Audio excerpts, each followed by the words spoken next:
¿Qué tal, doctor? Buen día. Buen día a ustedes, ahí a la audiencia también.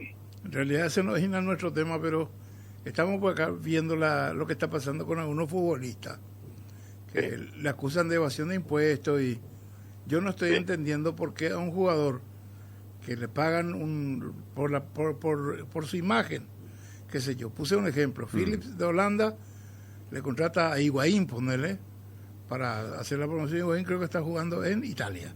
Higuaín está en Italia ahora. En Italia.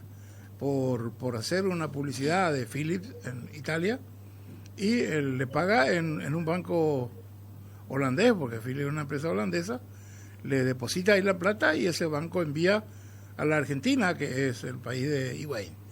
En este caso dice Panamá y los países del Caribe porque son los paraísos fiscales. Perfecto. ¿Por qué eso significa una ¿cómo evasión se llama? impositiva? Evasión impositiva en Italia.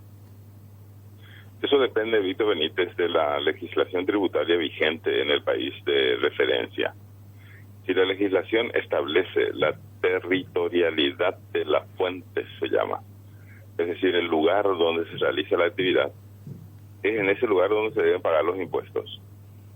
Por ejemplo, pongamos que Paulo da Silva, jugador de nuestra selección nacional, está trabajando ahora en México, si no me equivoco, Sí. en un club de fútbol allá, esté realizando allá en México un sketch propagandístico en una emisora de televisión o de radio y le pagan por eso. Es suficiente con que pague impuestos en México, porque aquí en nuestro país, en Paraguay, rige el principio de la territorialidad de la fuente. Es decir, si él trabajó en México, debe pagar impuestos en México y punto. Pero si es al revés, es decir, si Pablo da Silva viene aquí a jugar un partido por la selección nacional y le pagan aquí en guaraníes y tiene que pagar impuestos sobre lo que está cobrando aquí, y eso es lo que no se está haciendo con los jugadores en general y con los atletas en particular. Y con los clubes y la asociación. Y con los clubes tampoco se hace eso con los pases de un jugador aquí de un equipo Libertad, pongamos, que se le transfiera al Real Madrid.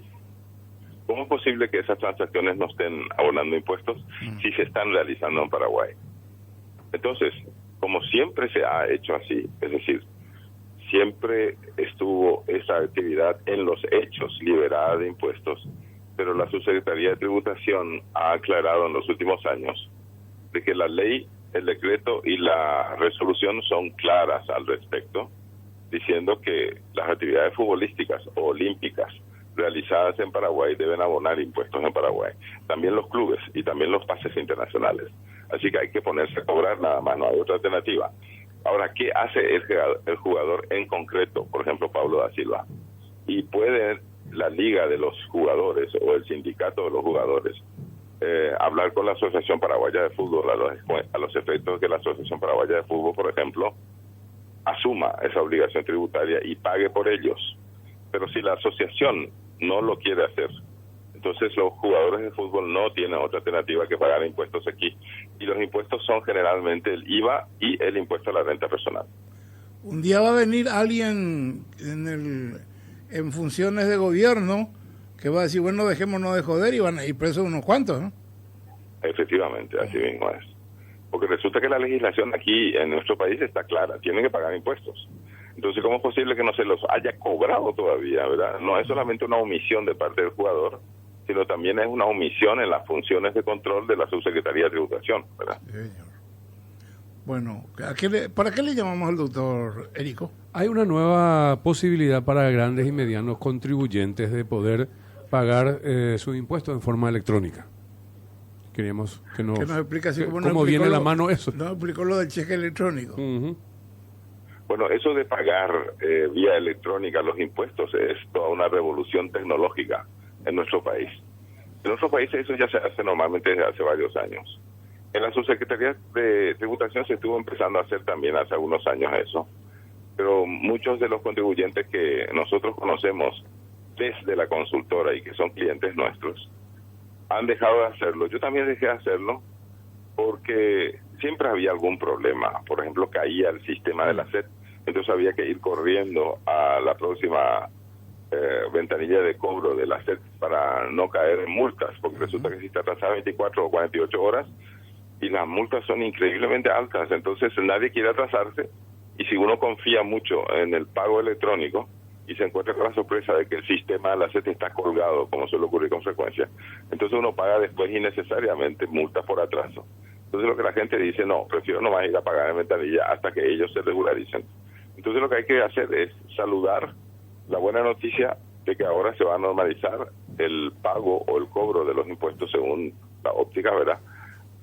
Para la Subsecretaría de Tributación, y es de desear a todos, tanto a la Subsecretaría como a los contribuyentes, de que mejore también la tecnología de la Subsecretaría de tal forma que frecuentemente no tengamos problemas de sistemas caídos en la SEP.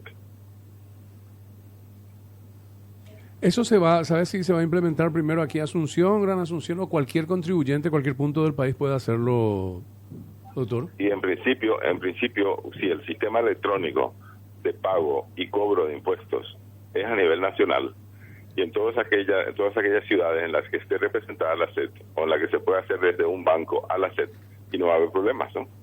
O sea, si estoy en Coronel Oviedo o si estoy en Ciudad del Este, no va a haber ningún problema para el impuesto desde allí tampoco, ¿no? Para eso es que andaban pidiendo enseñemos cuajú electrónico, doctor. Exactamente. Pero no solamente para el pago de impuestos, sino también para contratos. Lo que yo no sé es si la ley de contratos electrónicos con firma electrónica ya está vigente o no. Estuvieron estudiando eso algunos años, pero francamente me pilla de contramano. No sé ahora si eso está vigente. Es decir, no sé si se promulgó. Eso habría que averiguar. Por ejemplo, sería una información muy útil también para mí. Averiguar eso con la Subsecretaría de Tributación o con la Abogacía del Tesoro. Ellos suelen proporcionar esas informaciones, y la radio de paso brinda un buen servicio a la ciudadanía. Preguntaremos. Muchas gracias, doctor, por atendernos. Un gusto como siempre. Muy amable.